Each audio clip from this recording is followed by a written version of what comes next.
Welcome back. Well, Belgium is now seeking protection from Russian retaliation as Ukrainian President Zelensky pressures the European Union to unleash frozen Russian assets to rebuild the country.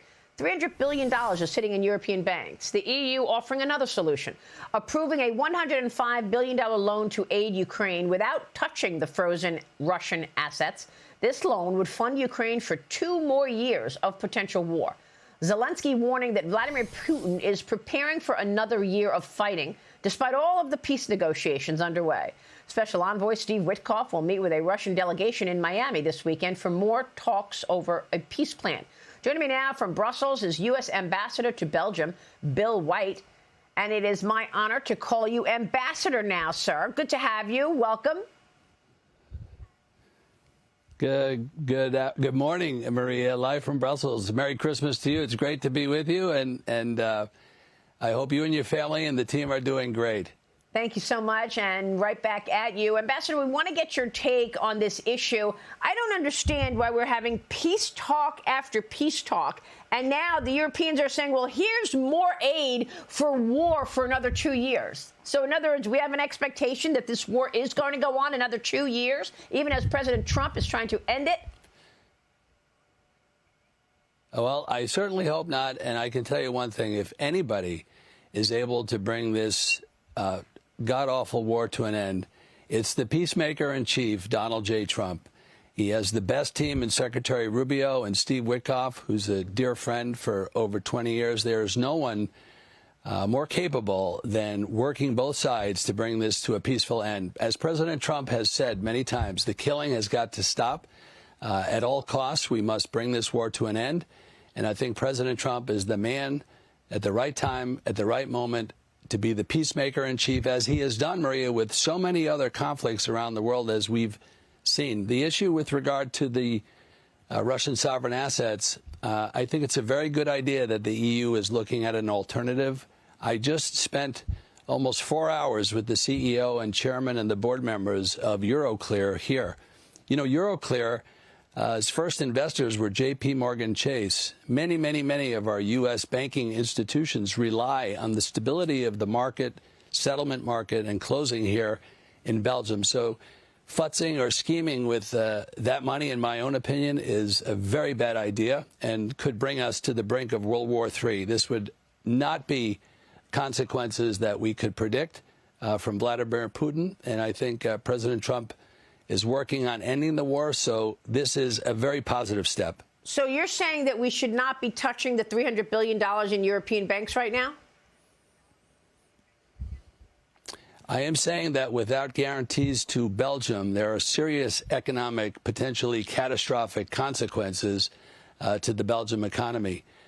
There are liabilities on a balance sheet. There's a very strategic board of directors and a competent team that's running Euroclear, and we had a very clear explanation from them that this would be catastrophic to the central bank movements of money around the world and could have consequences for the future. You know, America never touched the assets of Adolf Hitler in World War II, did not touch the assets of Emperor Hirohito in World War II.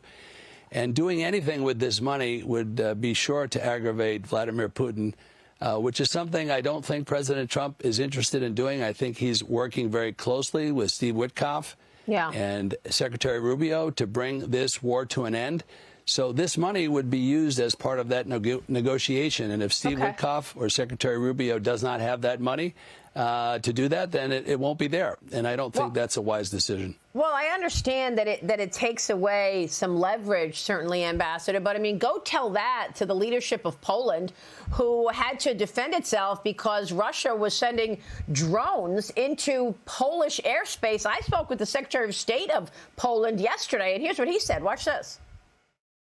Poland are very much in favor of policy of sanctions, and the second, what we are very much in favor is the fact that we should use the frozen assets, the frozen Russian assets, which are in European banks. They should be spent on this defensive policy of Europe and of Ukraine, not the American taxpayers' money, not the European taxpayers' money. There is Russian money which is frozen in European banks. What we need to do is just use it it and give it to defend Europe instead of paying by ourselves. And you're not alone in that thinking. This is $300 billion sitting in European banks that is Russian assets. Well, obviously, you're hearing a different consequence, Ambassador. Yes, and I think this proposal, which the European Union is now debating, which is to use the headroom funds from the European budget, is a very smart idea. This would give Ukraine immediate help, and this is a smarter way forward at this moment. Okay. Meanwhile, I know that for the USA's 250th anniversary next year, you said it's going to be the biggest, most extraordinary birthday party for the United States outside of the USA in Belgium. Well, it's the greatest honor of a lifetime to serve as President Trump's personal representative to the Kingdom of Belgium. And we have almost 2,000 U.S. government employees here in Belgium, troops from every branch of service, Navy, Air Force, Marine, Coast Guard, and Air Force. And we are going to be planning the most incredible 250th birthday. We have rented the Cinquantenaire, which is the equivalence of the Arc de Triomphe. In Belgium, you saw President Trump's announcement yesterday about Freedom 250. We are working with that leadership team at the White House to produce what will be, I think, the greatest birthday party the world has ever seen. We have contracted with Grucci Fireworks. We are in talks with a major performer, and we expect to have upwards of 5,000 to 10,000 people at this beautiful event. I think the King of Belgium will be there to help us cut the cake, and of course, we'll be inviting President Trump to come back to Belgium for a third time with Mrs. Trump and celebrate America's great rich history together. That is beautiful. I know that Belgium's federal government has reversed a plan to end federal police security in the city of Antwerp's Jewish quarters. That was supposed to happen January 1st, but will retain the added security after the community was outraged. This follows the recent rash of anti-Semitic attacks. Of course, as you know, 15 people were killed in Australia at Bondi Beach during the Hanukkah celebration, Ambassador. What is your take on this? Well, the rise of anti-Semitism in Europe is a very serious problem. And I thank President Trump and Secretary Rubio for appointing a great rabbi to this important envoy to combat anti-Semitism. And I'm having the rabbi come to Belgium. This is a very serious issue here with the rise of migration across Europe. This is what President Trump is talking about. The Europe that he has loved and known for all these years is changing terribly with illegal migration.